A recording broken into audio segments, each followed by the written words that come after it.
Indonesia terus mendorong perkebunan kelapa sawit dan produk turunannya yang berkelanjutan untuk meningkatkan ekspor minyak sawit mentah atau CPO. Salah satu upaya yang dilakukan pemerintah adalah menetapkan standar produksi CPO yang berkelanjutan.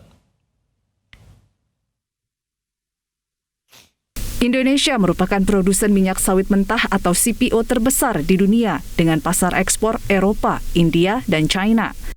Untuk itu, perdagangan dan konsumsi minyak sawit yang berkelanjutan, transformasi market, kebijakan pemerintah, serta pentingnya rantai pasokan perlu dijaga stabilitasnya. Subkoordinator Penerapan Teknologi dan Pemberdayaan Dirjen Perkebunan Kementerian Pertanian, Dedi, mengatakan Kementerian Pertanian tengah menggalakkan program sertifikasi Indonesian Sustainable Palm Oil atau ISPO. Sertifikasi berkelanjutan minyak sawit dilakukan untuk mencegah kendala pemasaran ekspor di negara yang mewajibkan konsumsi CPO berkelanjutan.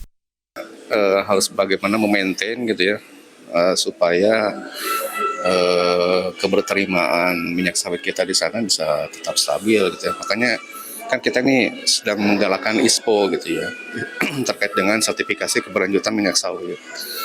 Nah, diharapkan dengan sertifikasi ISPO ini juga itu bisa membantu gitu ya, bisa membantu ketika nanti ada kendala-kendala masalah pemasaran, karena kan seperti di Eropa kita terkendala masalah keberlanjutan segala macam. Mudah-mudahan dengan adanya ISPO ini kita bisa masuk ke Cina tanpa ada kendala seperti itu. Sustainable Palm Oil Spesialis Yayasan WWF Indonesia, Aditya Benyamin mengatakan diperlukan peta jalan untuk mendorong konsistensi pedoman pengadaan dan konsumsi minyak sawit berkelanjutan untuk menyelaraskan norma, standar, prosedur, dan kriteria di bidang perdagangan luar negeri, khususnya di sektor perdagangan kelapa sawit dan turunannya termasuk dengan China, salah satu importir terbesar CPO Indonesia. Indonesia berusaha memasarkan produk kelapa sawit berkelanjutannya di dunia. Sebenarnya Indonesia kan sudah sangat bagus, kita perlu mengapresiasi dari pihak pemerintah, pihak kementerian-kementerian lintas bidang itu sudah menciptakan yang namanya kan ISPO ya, Indonesian Sustainable Palm Oil Certification. Dan yang perlu kita dorong adalah bagaimana ISPO ini bisa lebih diterima oleh negara-negara konsumen, termasuk China salah satunya. Bagaimana ISPO ini bisa diterima dari baik perusahaan maupun pemerintah yang ataupun asosiasi-asosiasi misalnya seperti CFNA.